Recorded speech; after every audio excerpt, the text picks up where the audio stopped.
Hi everyone. Today I thought we would focus on metabolism boosting. Right now I know a lot of people are worried about fitting into their jeans and the work clothes after our time at home over the next few weeks. And I want to make sure that you know what kinds of things to combine together for your snacks to make sure that you're maximizing not only your fat burning but controlling your calories as well, to go along with healthy snacking along with the meal planning videos that we worked on before. So the first thing I want to really focus on is how your metabolism actually functions. So think about your metabolism as if it was a fire. So at nighttime when you're sleeping, there's like little embers in your fire, and at that point nothing is really happening. So your goal when you get up in the morning is to make sure that you're fueling those embers to get it into a fire, full-fledged flames. At that point, once you have flames, that's when you're going to start to actually be burning calories. So if you're one of those people who's not a breakfast eater or you really don't like to eat anything first thing in the morning, what happens is your metabolism at that point is just staying in embers, and then a couple of hours may go by and you're not doing yourself any favors. You're not actually burning any calories. So the goal is within that first hour of waking up that you're stoking those embers to get the flames going. So it doesn't matter if you don't eat breakfast or breakfast foods, you just need to eat something to get your body going. My recommendation is make sure that you eat some protein, because protein you know is going to be fat burning. So specifically if you're the type of person who likes to work out first thing in the morning, you do want to make sure you get something in your system to let your body know, hey, it's okay, I can start to burn calories, I don't need to save them.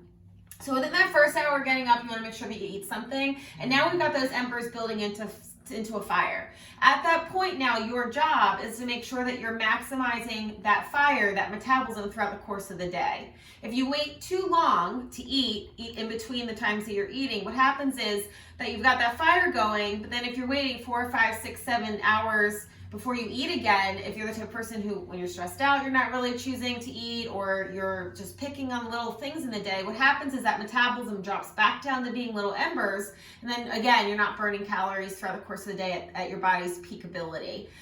If you eat too close together, if you're the type of person who grazes throughout the course of the day and is constantly kind of like you eat this and then half an hour later you're kind of picking on this and you're kind of finding yourself back in the kitchen over and over, what happens is if you got that fire going and then you're kind of throwing a log on every half an hour, it kind of simmers, it burns at like a mid-level, and so you're not maximizing your calorie burning.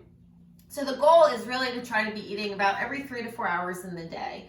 So my recommendation for you is to plan out your day, whether it's eating breakfast, snack, lunch, snack, dinner, or if you are the type of person who likes to start the day off with a snack and then maybe you have a brunch 3 or 4 hours later, and then maybe you have a couple snacks every 3 to 4 hours later, and then end your day with a meal. It doesn't matter. We don't need to have specific, old-fashioned meal timings, specifically when we're at home and we don't have those types of schedules right now. But you do want to make sure that the timing stays within a certain rhythm so that your body knows what to be doing. We're all out of sorts, and if you don't give your body some order and to function like a machine, it doesn't know what to do. So the first thing I want to kind of talk about after we talk about the timing is now we're maximizing our metabolism, but what are we doing with the snacks? So if you're the type of person who's finding yourself being hungry quite often and you're in the kitchen every 15, 20 minutes looking for your next snack, a lot of the reason often why is because you don't have enough protein in your snacks. And the protein is really what keeps you fuller for longer. So when we're looking at the different ideas here that I have for snacks, I kind of put it into different categories. And what I want you to be focusing in on is, remember, combination. So when we talked about meal planning, remember the My Plate, we talked about meal planning, we talked about making sure that you're including at least 3 of the 5 major food groups, and that at least one of the food groups has some protein in it. So whether it's coming from the actual protein food group or it's coming from the dairy. So we're talking about snacks, it's very similar to meal planning, but we're focusing on not 3 food groups, but we're making sure that we're getting in at least 2. And my rule of thumb is typically make sure that one of them has protein, so it's either a protein food or a dairy, and then the other option that I'm looking for has fiber, so maybe it's a fruit or vegetable or it's a grain. And remember, when you're looking at your grain group, things like our crackers and our whole grain cereal, wraps, any kind of snack foods, you really want to be looking at the back of that label, and it's got at least 3 grams of fiber per serving. That's your goal there. So with the grains, you just want to be mindful of portion, and you want to be mindful of that there's at least 3 grams of fiber in the grain choice that you're making. Protein category for snacks. Dairy is very easy. So if you like dairy, it's certainly okay to do more than even one yogurt in a day. The goal for adults is to do 3 dairy servings a day. With your dairy, make sure that it's non-fat or low fat. Low fat would be 2% based or less. So cheese sticks, a yogurt, cottage cheese, milk, glass of milk, anything like that would be a good snack option for the protein component. And then make sure you're doing the right quantity. So snacks should be for adults, women to men, probably about 200 to 250 calories, depending on your calorie level, maybe a little higher. But make sure you're doing enough. If you're only doing one cheese stick is only about 50 calories. That's not enough protein to keep you satisfied for that 3 to 4 hours in between the next time that you're going to eat. So if I'm going to choose cheese sticks, I'm going to choose 2 light cheese sticks as the protein component, and then I'm going to add some fiber to it. So maybe I'm going to have an apple with it. That could be a great balanced snack, these 2 cheese sticks and an apple. Maybe I'm going to have a yogurt with a cup of berries, or maybe I'm going to have it with a serving of the Triscuits. Whatever your choice is, combination-wise, but you always want to be thinking of that protein and the fiber together. So when you're looking at labels, just also keep in mind that you want to be limiting your added sugars. Oftentimes when we get too much sugar in, we digest it quickly, and then we find ourselves feeling hungry more quickly than really we should be, because your blood sugar is dropping down. So make sure that you're keeping an eye on sugar in your labels, and there's not hidden sugar. You want to be looking at the added sugars specifically, and you really want to keep that single digit or less. So 9 grams of added sugars or less is the goal there. So keep that in mind when you're looking at packaged items. And then things like edamame, nuts are really great choices as well, but watch your quantity. Snacks are great when they're portion controlled, but as soon as your snacks start to be not portioned, they start to not be as helpful for you in the day. So what happens is you get too many calories in at one time, portion control with your snacks, you got that fire going, and then you take 15 logs at one time and plop them onto your fire.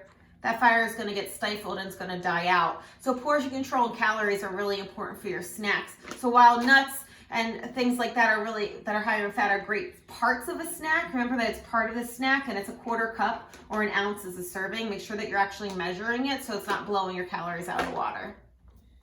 All right, so other options, non-traditional snack ideas too. I think specifically since we're at home and we have a little bit more ability to make things for a snack versus just kind of combining things together. You can think about making smoothies. Throwing in a Greek yogurt with a cup of berries is a great snack. It's about 200 calories and it's a perfect amount. So use your smoothies. You can always throw in some frozen veggies for a little extra fiber and a nutrient boost. So smoothies can be great. If you're the type of person who doesn't really get satisfied with liquid, then you want to make sure that maybe you're either adding a little bit of oats into it to stay more satisfied, or some chia seeds. But again, just watch the amount that you're putting in so that your calories don't start to scoot up in smoothies. Smoothies and juices can really kind of, your calories can scoot up very quickly.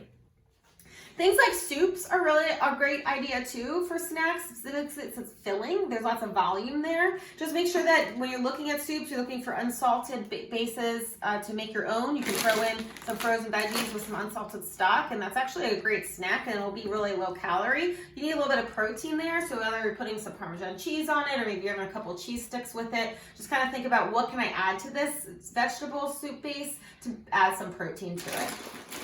These things like the wraps, I just want to point these out, are great for a snack. I like these because they've got 9 grams of fiber and they only have 60 calories. So that's a perfect amount as the grain component for a snack. You can put some peanut butter on here with a banana. You could make a little mini quesadilla. You could throw some leftover chicken from the night before into it. You could can chicken if you have that in the cupboard.